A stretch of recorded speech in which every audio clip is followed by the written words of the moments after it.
you familiar with the ARA?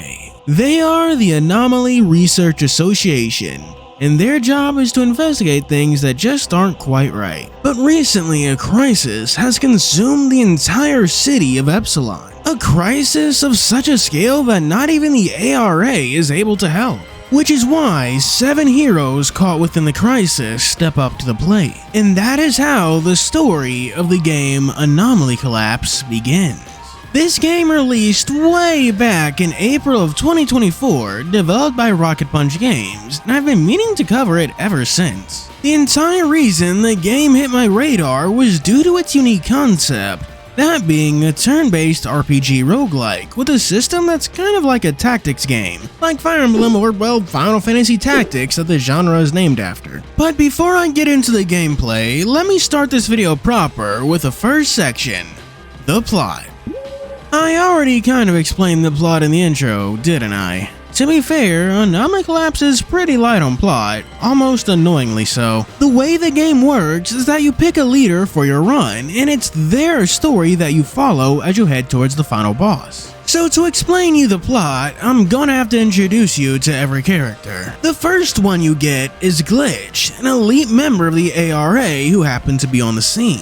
He has a sword, he has a gun, and an adorable little tail that wiggles as part of his idle animation. Then we have Mira, the physician from Epsilon's General Hospital, and her flying robot Peanut, and her absolutely busted, infinitely stacking doping pills. Winners don't use drugs, except steroids, in which case, use lots of drugs.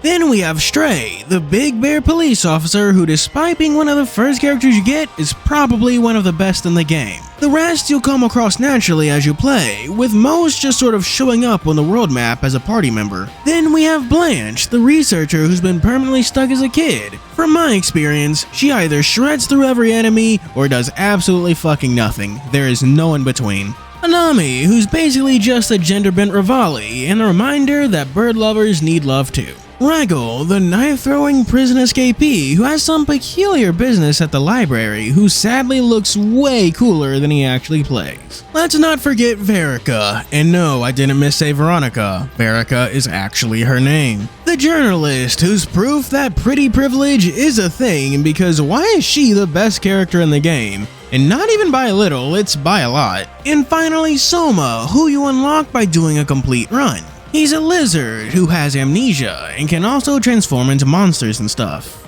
You know what, I probably should have led with that. I know I did say finally, but we recently got some free DLC with a new character, that being the Tiger Constance. He does martial arts, has big muscles, and works for Interpol, so like Stray, he's also a cop. And I'd also like to remind you that that is not what NWA meant when they said fuck the police. None of them are quite sure what the crisis is, but all roads lead downtown to the Library of Yore. What lurks in the library is for you to discover. And what you'll be doing on your trip to the library is what brings us to the next section of the video, the gameplay. The game is a turn-based RPG, but it's also a roguelike, and it combines these two systems very well into its own unique thing.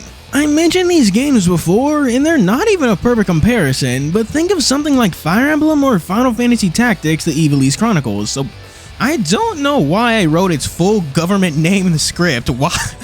Maybe it's just because I have it on my mind because it comes out soon, but whatever. As I was trying to say, think of those two games but in 2D. Where before you attack, you have to first make sure you're literally within range, and attack ranges do vary a lot. Some attacks can only hit in front of you. Some attacks can hit in the same square, while some can only hit distant targets. This is all balanced around your action points, which you get 1 of, and movement points, which you get 2 of. What's cool is that your action points can carry over, not just between allies, but across turns. So sometimes the best strategy is to pass your turns to save up your actions to do big burst damage. And all the characters interact with these systems in their own unique way to make playing as them feel unique. This might be a niche pull, but have you ever played this little known game series called Persona? Yeah, it's kind of a small thing. It was only in Super Smash Bros. You know how characters in that have movesets that are different not only for gameplay purposes, but also to show their personality? Like how for all of Haru's sweetness, there is a vicious side to her personality, represented by her broad axe and grenade launcher? Well, Anomaly is that bird archer I mentioned before, and tying into her nature as a vagrant, she has a huge focus on movement.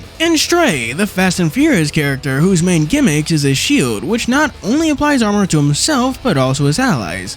Cause you know, he has to protect his family. Their highly different playstyles help make them interesting and fun to use. There are different strategies and synergies inherent upon each character that affect how you build a team and how you play, like using Stray to help Rago's low armor. Furthermore, not only does each character have their own abilities that unlock as you progress and complete specific goals during runs, but you also have anomalies that you pick up during the runs. They can be passive buffs or active skills. Either way, they help enhance your gameplay. They can do stuff like call every ally to a single square or even be a rare healing item. And passives feel useful even when they're not relevant to your strategy, because not only do you get their unique effects like applying oil whenever you leave a square, but they also give passive stat bonuses. So even when you get a bad pull and don't get an item worth using, you still find something that's useful for your strategy. All of this is tied up on some fairly basic navigational maps where you just click on your next destination. Your next destination could be an event, most commonly it's a battle that comes in 3 difficulties, or like I mentioned before, it could be a new character.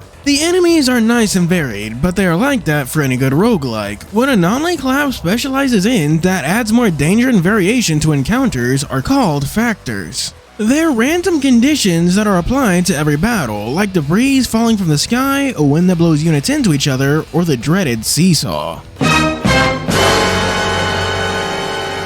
Which is exactly what it sounds like, where units and stuff make the entire map tilt, giving a high ground and low ground buff and debuff respectively. It's an utterly brutal event that's perfect for the final area, really demanding you get the game's positioning gimmick down. And positioning does matter, not only for your moves' ranges, but also thanks to the game's co-op system. And positioning does matter, not only for your moves' ranges, but also thanks to the game's co-op system. Have you ever played Strange Journey, or what about Soul Hackers 2? I don't know why I'm so Atlas brain at the moment, but ignore that. Basically, whenever an ally unit attacks, a nearby unit will do a follow-up, and there are so many variations to this. Mira can use that infinitely stacking buff to increase her damage. Verica can make it happen from anywhere on the stage with a specific ally. It's yet another tool you can use to aid in combat, which is good since combat is like 90% of what you do in this game. Though perhaps this game focuses too much on these battles at the expense of other aspects,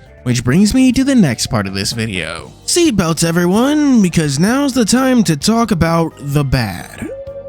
The story is honestly the game's weakest aspect, since the cutscenes, or the closest thing to cutscenes, are prone to heavy repetition. If you've seen a cutscene once, and then a slight variation when doing the same thing twice, you've seen them all, and I do quite literally mean them all because they don't change that much. Like, to the point that if they do change on further runs, then I haven't noticed it at all. It was actually kind of hard for me to find clips of me going through the cutscenes for this video because I just skipped through them because they don't change. What fleshes out the story the most are the item descriptions and the character files. Like Dark Souls, the items here have descriptions, although most of the time they're just comedic. It's with the character-specific items and skills that we get moments of character and lore shining through. The real meats are in these files that you get as you progress through the campaigns with each character as the leader, adding in all the details and stuff that honestly should have been in the main campaign to begin with. I won't say it annoys me, actually, you know what? I will.